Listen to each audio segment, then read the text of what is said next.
I mean, the stuff with Hoffman, too, I know he's mumbling, but I think they had to give him some artistic freedom to bring these people on. I don't think they got brought in to be...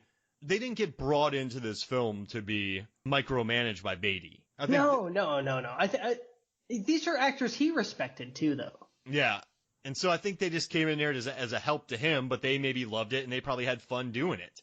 And it's kind of interesting that you said how long the makeup was, and that's an interesting thing about movies in general. The more you do a movie, let's say Guardians of the Galaxy, they get better at Gamora and Nebula's costumes, with Drax's costumes, because they've done it 4 or 5 times. But movies like this, they've never done it before. You probably can get better at it, but by the end of 3 months, you've cut down an hour, but if you do it for 2 years, you probably cut it down by 4 hours. So it's interesting. I always love that process, too. These people go into these movies, and just as they're getting really good at it, they don't do it anymore. Then they go on to a completely different project. So I love that aspect of it. I like that Beatty took a job knowing that some of these grotesque makeup jobs were going to take 3 hours. I mean, this it's a labor of love. And I love the work that these guys did. I mean, they went into work on Dark Knight, which I love, and Irishman. These dudes went on and did some big work, starting with Dick Tracy. So I don't know. I think it's pretty cool. I dig it. I like all that. And also, I mean, I guess I'm trying to get it. I also like when Pacino's going off on his guys. He's like, I'm looking for generals and I have foot soldiers. Like, there's some good, there's some good lines in here. There's some. No, well, you know what? Actually, speaking of Al Pacino and some good lines, he says something to the effect of limitations are your shackles. Yeah. Right? But he spends the first half of the movie misquoting Great Americans. And then he stops quoting anybody and starts saying his own lines. This is not too long after Lips is put under. So all of a sudden he went from a pretender to a trying to be, and he has some missteps until that's right before he dies. Right before the kid tackles him and he shoots breathless, and then Dick Tracy throws him over. And right before that, though, he said limitations are your shackles. That was, I just read there was another movie, an animated movie, that said the same thing. Limitations are your shackles. And I was like, oh my God, that's a Dick Tracy reference. Oh, I love it. Like, Big Boy finally said something, which kind of what you were saying, because I missed a lot of the other lines too. But I was like, wow, that's profound. And then in the beginning of the movie, you were trying to pretend to be profound. I love that he kept misquoting them. And no one would correct him because he would just kill him. Yeah, exactly. And then by the end of the movie, he's actually saying stuff that matters. Wow. Look at you, James. But he's already defeated. Yeah. But that begs the question, though. Is Big Boy tragic? Because he didn't steal Breathless. I don't know why he wanted to crush her head. Oh, yeah, he says that to her, too. Yeah, he could have simply been like, I didn't do this. And she would have been like, yeah, he didn't take me.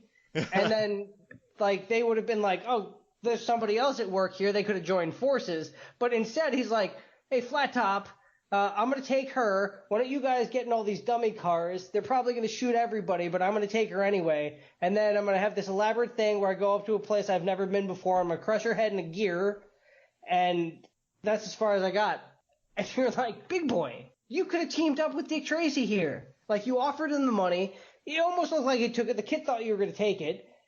And then he threw it in your face. But, like, he had every chance.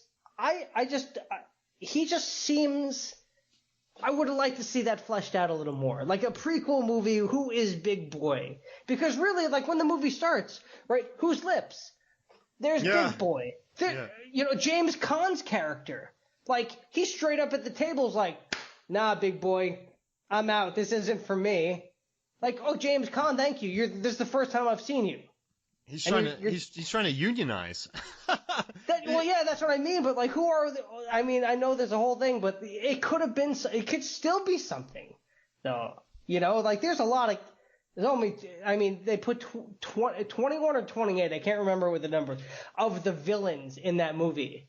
Like that's how much Warren Beatty wanted to fill this whole thing up. And you're like, all right, hippo, no, big head, little face, flat top. Mumbles, and then there's like 100 more, and you're like, wow, Itchy.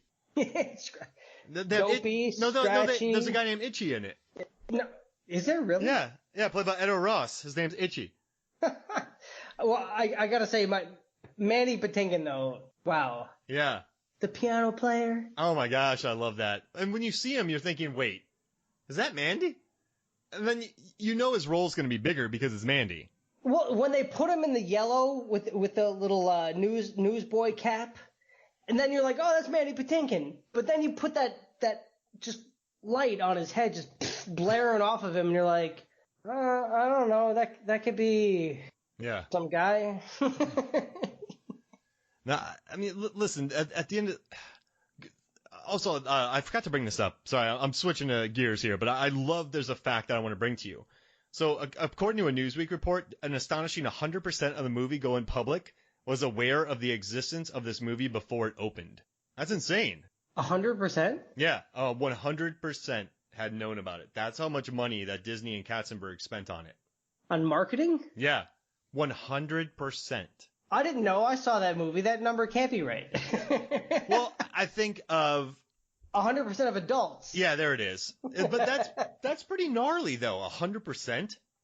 So where was the marketing, though? I'm sure. So ABC Sunday nights, definitely. So here's this. They did a half-hour short about it, which you can find on YouTube.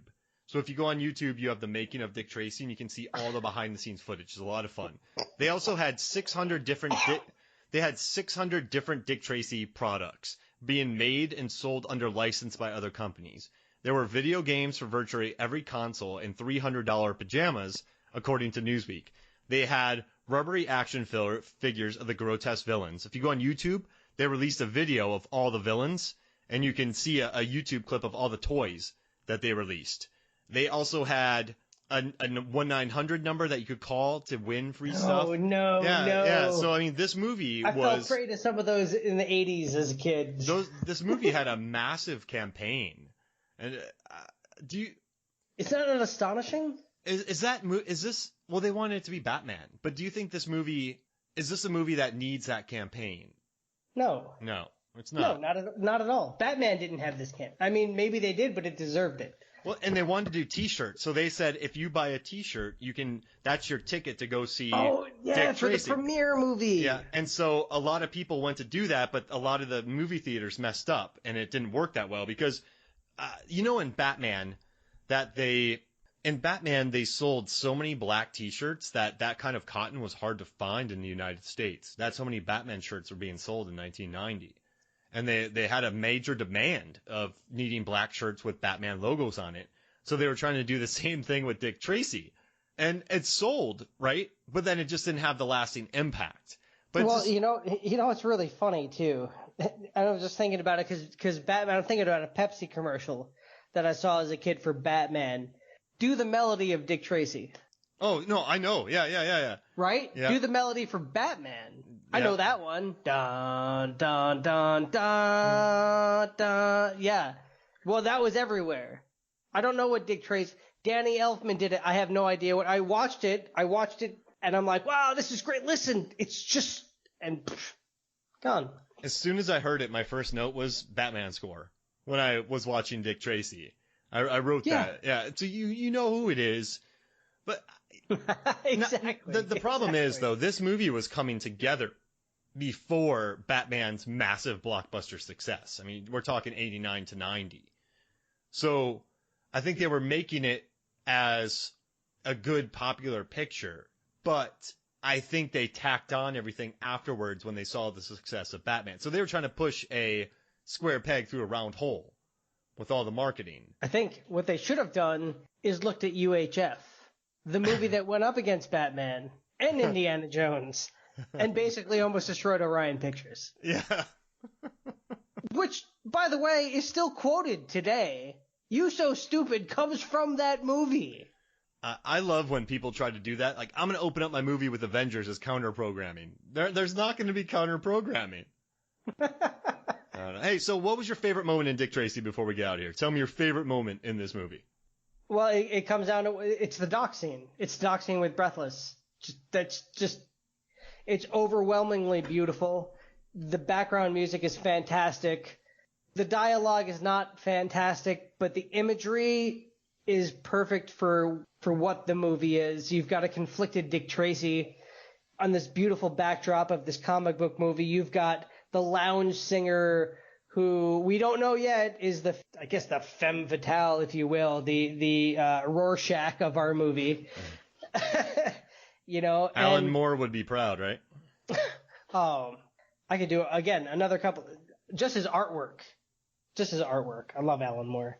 That to me is the prettiest scene. But as an adult now, my favorite. Having rewatched the movie, it's just it takes me back. It's beautiful. I see references to it. I mean, I would frame that and put that on my wall. Most exciting scene if I was a kid, I love the whole montage of when Dick Tracy is going nuts. And I can't believe for the era, 89 really, right? 98 came out. 89, this is getting filmed. The technology they have, when Dick Tracy is walking forward, just blasting his gun with it's not a silhouette, it's Dick Tracy, but against the background, it has Breathless right there at the end of it. I marveled by the fact that there should be so many tears in that, so many graphical anomalies for the overlaying of images that didn't happen there. It came out so perfectly smooth that the tech design, I can't even imagine what went into making that look as good as it did. That's awesome. I think that's awesome. It's just amazing. I guess for me is, it was a comic strip that started in 1931. And then it had movies, serials, feature movies from 37 to 47. It had a 61 animated series, 67 pilot. But this is a movie that captured a real excellent spirit. I like it, singular vision. So I guess my favorite part is just that I like Wes Anderson films. I love Kubrick films. I love singular visions that we are able to see on screen. Even a M. Night Shyamalan film. You know it's resting on that one person. And so watching Tracy do that, and I think just seeing the grotesque gangsters killing a cat and then just getting murdered in cold blood in a we don't know if they killed that cat. Oh yeah, they throw it. But it's just such a, and then when they're running along, I like when he's running alongside the train and you just have the beautiful paintings of that. It's just such a singular vision, and that's my favorite part of it, I would have to say. That's awesome. Well, hey, man, thank you for joining me. Well, Mark, I hope we do it again, my friend. That was really fun. Really great movie. Yeah. Just really fantastic. Is Wizard the one with Fred Savage? Oh, Fred Savage and And Super Mario Brothers 3. Okay, yeah, that's exactly why I went to see it in the theaters. But Jennifer Connelly? No. Oh my God. The lead singer for a band I really like that I can't remember right now. Got it. All right, so, well, yeah, I mean, that'd be a fun talk. Let's do that. So, but thank you for joining me, man. Yeah, Mark, anytime. All right, sounds good. So for me, Mark Hoffmeyer, and for James, Eula. Oh, my goodness. This is Movies, Films, and Flicks. We'll see you next week.